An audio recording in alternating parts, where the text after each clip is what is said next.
በስመ አብ ወወልድ ወመንፈስ ቅዱስ አሐዱ አምላክ አሜን። ራስን መውደድ በእግዚአብሔር ፊት።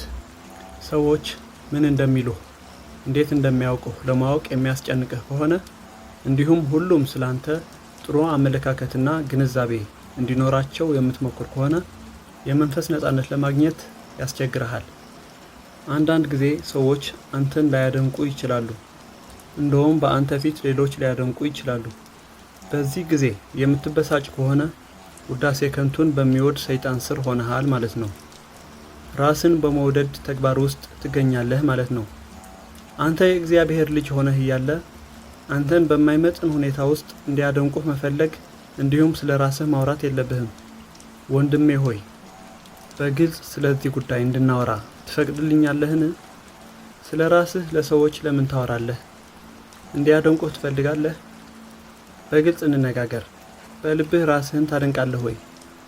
ያለ ጥርጥር በውስጥህ የተቸገረበት ብዙ ችግር አለ። አንተ ራስህን የሚያሳምን ስብዕና ሳይኖርህ ሌሎች አንተን እንዲያደንቁህ ለምን ትፈልጋለህ? ስለ አንድ ሰው የመነጋገር መርህ ሁላችንንም ካስማማን አንድ ጥያቄ ልጠይቅህ። ስለ ራስህ ትክክለኛ ግንዛቤ አለህ? አንተ ስለምጠላቸውና ስለሚያሳፍሩህ ጎኖችህ ተወውና ስለ ጥንካሬህ የተወሰነ ነገሮች ልትነግረኝ ትችላለህ? ወንድሜ ግማሽ እውነት ሙሉ እውነት መሆን እንደማይችል ታውቃለህ። ታዲያ ስለ ራስህ የምታወራው ወሬ ውሸትና አሉባልታ አልተቀላቀለበትም ብለህ ታስባለህ? ስለ አንተ ስታወራ እግዚአብሔር፣ ንስሐ አባትህና አንተ የምታውቋቸው ድክመቶችህን ለሌሎች ታወራለህ?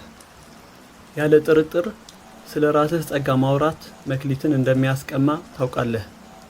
በማቴዎስ ወንጌል ምዕራፍ 6 ከቁጥር 3 እስከ 4 ጌታችን በተራራ ላይ ስብከቱ ያስተማረውን እንዳነበብክ እርግጠኛ ነኝ። እንዲህ ይላል፣ አንተ ግን ምጽዋት ስታደርግ ምጽዋትህ በስውር እንዲሆን ቀኝህ የምትሰራውን ግራህ አትወቅ፣ በስውር የሚያይ አባትህም በግልጽ ይከፍልሃል። የተወደድክ ወንድሜ ሆይ በጣም አዝንልሃለሁ። ምክንያቱም የተወሰነ የጽድቅ ሥራ ከሠራህ በኋላ አንተው ራስህ ትገልጠዋለህ። ሰይጣንም የሰራኸውን ትንሽ ጽድቅ ወዲያውኑ ይወስድብሃል። እነሆ ልፋትህ ሁሉ በከንቱ ውዳሴ ፍለጋ ምክንያት ባከነ፣ ከአንተም ራቀ። ስለ ራስህ እያወራህ ባየሁህ ጊዜ ዛፍ ተክሎ ዛፉ ፍሬ ካፈራ በኋላ ከመሰብሰብ ይልቅ ያቃጠለ ገበሬን ትመስለኛለህ። የደረሰውን ፍሬ ሰይጣን ሲሰበስበው የሚደሰት ሆነህ አግኝቼሃለሁ። የተከበርክ ጓደኛዬ ሆይ ስለ ራስህ ለማውራት በፈለግ ጊዜ በጆሮህ አጠገብ የሚገስጽህ የመጽሐፍ ቃል ማዳመጥ ይኖርብሃል። ማቴዎስ ምዕራፍ 6 ቁጥር 2 እንዲህ ይላል፣ እንግዲህ ምጽዋት ስታደርግ ግብዞች በሰው ዘንድ ሊከበሩ በምኩራብ በመንገድም እንደሚያደርጉ በፊትህ መለከት አታስነፋ። እውነት እላችኋለሁ ዋጋቸውን ተቀብለዋል። ከዕለታት አንድ ቀን በደስታና በአድናቆት ውስጥ ሆኜ ስለ አንድ የተባረከ ስለምወደውና ስለማከብረው ሰው ለሌሎች አወራ ነበር። ነገር ግን አንድ መንፈሳዊ አባት እንዲህ አሉን፣ ወሬህ አቁም፣ ምክንያቱም በዚህ ሰዓት ሰይጣን በአጠገቡ ተሰብስበው እንዲዋጉት እያደረግክ ነው። ተረጋግቶ እንዲሰራ ተወው። ጀማሪ ስለሆነ ብዙ ጸሎት መጸለይ ያስፈልገዋል። ይህን ካሉኝ በኋላ ማውራቴን አቆምኩ። በዚህ ወንድሜ ላይ ጥሩ ነገር እንዳላደረኩም ተሰማኝ።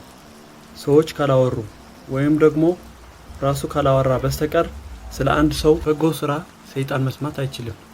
ስለዚህ እግዚአብሔር ታላቅ ነገር ካደረገልህ በአንተና በእግዚአብሔር መካከል በሚስጥር ያዘው እንጂ አታውራ። ስለተደረገልህ ነገር በገለጥክ ጊዜ ሰይጣን እንዲዋጋህ ታዘጋጀዋለህ። ከገለጥከው መክሊትህን ብቻ አይደለም የምታጣው፣ ከሰይጣን ጋር መጨረሻው ወደማይታወቅ ውጊያ ትገባለህ። ስለ ራሱ የሚያወራ ሰው ጉዳቱ ብዙ እንደሆነ እንረዳለን። ራስን ማወደስ ከሚያስገኘው ጥቅም ውስጥ አንድ እንኳን ልትነግረኝ ትችላለህን? ሌሎች ሲያደንቁት እኔ ኃጢአተኛ ነኝ አይገባኝም የሚል በልቡ ግን ውዳሴ ከንቱን የሚፈልግ ሰው ሆነህ አግኝቻለሁ። ይህ አይነት ችግር በአስቸኳይ መድኃኒት ሊፈለግለት ይገባል። ስለ አንተ እንድታወራ ውስጥህ ባስቸገረህ ጊዜ ወይም ደግሞ መቋቋም ሲያቅትህ ከጠንካራ ጎኖችህ ይልቅ ስለ ድክመቶችህ አስብ። በድክመቶችህ ዙሪያ ተወያይ። እንዴት በኃጢአት እንደወደቅ እግዚአብሔር ባይረዳህ ኖሮ እንደ ሰዶም ሰዎች ልትጠፋ እንደምትችል ንገራቸው። እግዚአብሔር ምሕረት እንዲያደርግልህ እንዲጸልዩልህ ጠይቃቸው። ሌላው በግልጽ እንድነግርህ የምፈልገው ደግሞ ሰዎች ስለ ራሱ የሚያወራ ሰው በጣም ይጠላሉ። ራስ ወዳድ ነው ብለው ይንቁታል። እንዲህ ከሆነ ደግሞ እንደዚህ ያለ ሰው በምድርም በሰማይም ያተረፈው ነገር የለም ማለት ነው።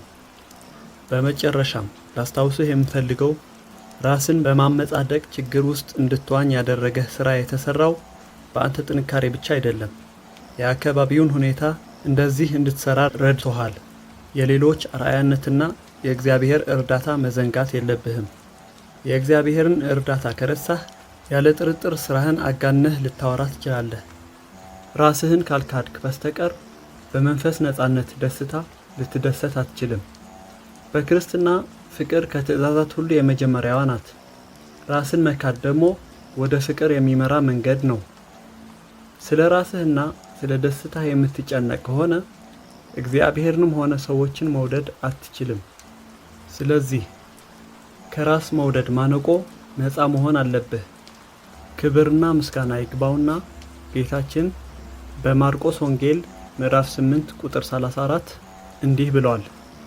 ሕዝቡንም ከደቀ መዛሙርቱ ጋር ጠርቶ እንዲህ አላቸው፣ በኋላዬ ሊመጣ የሚወድ ቢኖር ራሱን ይካድ፣ መስቀሉንም ተሸክሞ ይከተለኝ። ጌታችን እርሱን ለመከተል የመጀመሪያ መስፈርት አድርጎ ያስቀመጠው ራስን መካድ ነው። የተወደድክ ወንድሜ፣ ዓላማህን ከእግዚአብሔር ጋር አድርግ፣ እግዚአብሔርንም ዓላማዬ ነው በል። ከእርሱ የተለየ ሕይወት ወይም ኑሮ በፍጹም አይጠቅምህም። ቅዱስ ጳውሎስ በገላትያ ምዕራፍ 2 ቁጥር 20 እንደተጻፈው እንዲህ ብለዋል፣ ከክርስቶስ ጋር ተሰቅያለሁ፣ እኔም አሁን ሕያው ሆኜ አልኖርም፣ ክርስቶስ ግን በእኔ ይኖራል። አሁንም በሥጋ የምኖርበት ኑሮ በወደደኝና ስለ እኔ ራሱን በሰጠው በእግዚአብሔር ልጅ ላይ ባለ እምነት የምኖረው ነው። የዘላለም ክብር የምትፈልግ ከሆነ ክብርህ ከእግዚአብሔር እንዲሆን በዮሐንስ ወንጌል ምዕራፍ 17 ቁጥር 5 ላይ እንደተጻፈው ሁል ጊዜ ደጋግመህ እንዲህ እያልክ ጸልይ።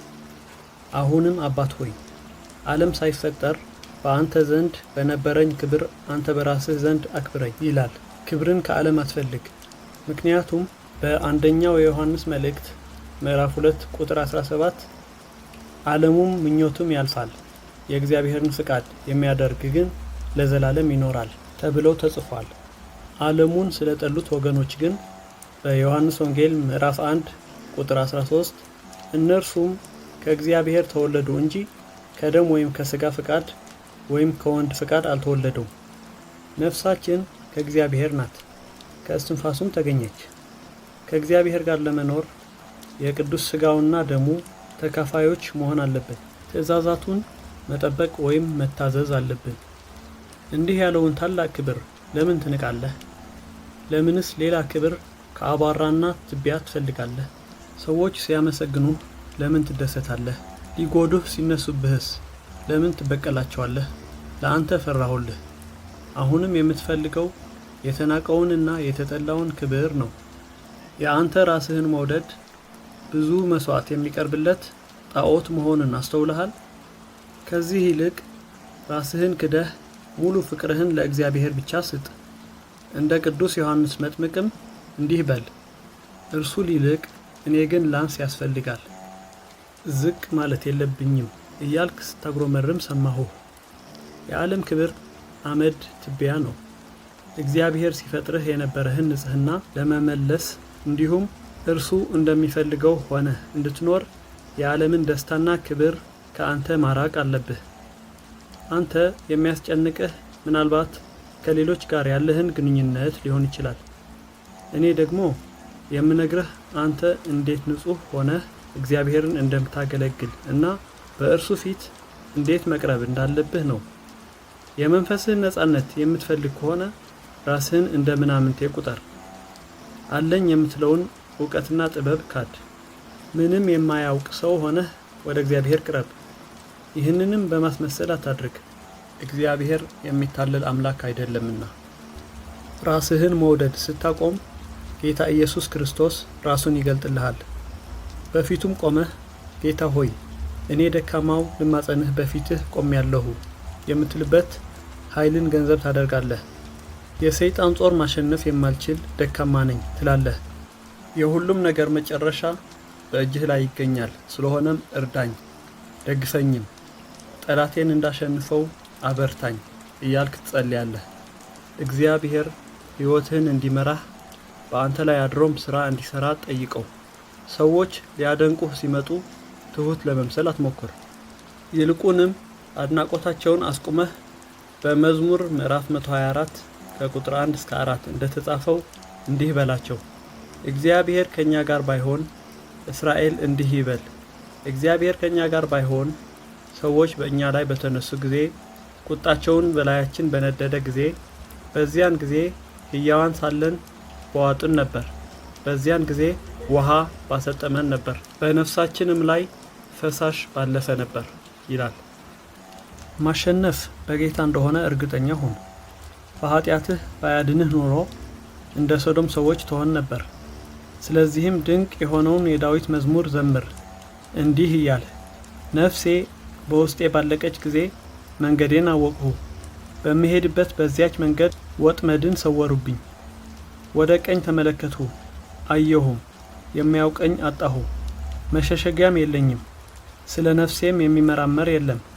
አቤቱ ወደ አንተ ጮኽሁ፣ አንተ ተስፋዬ ነህ፣ በሕያዋንም ምድር አንተ እድል ፈንታዬ ነህ አልሁ። እጅግ ተቸግሬያለሁና ወደ ልመናዬ አድምጥ፣ በርትቶብኛልና ከሚያሳድዱኝ አድነኝ። መዝሙር ምዕራፍ 142 ቁጥር 36። የምወድህ ወንድሜ ሆይ አንተ ምናምንቴ ነህ። ይህንን ሁኔታ ደግሞ በእግዚአብሔርና በራስህ ፊት ማመን አለብህ። አንድ ነገር መስራት እችላለሁ ብለህ ስታስብ ወደ ራስህ ተመለስና በኦሪት ዘጸአት ምዕራፍ 3 ቁጥር 11 ላይ እንደተጻፈው እንዲህ በል፣ ወደ ፈርዖን የሚሄድ የእስራኤልንም ልጆች ከግብጽ የማወጣ እኔ ማን ነኝ? አንተ መሳሪያ እንደሆንክና እግዚአብሔር አንደበት ሆኖ እንደሚያናግርህ ካመንክ ጥሩ ደረጃ ላይ ትገኛለህና በዚሁ በጀመርከው ቀጥል።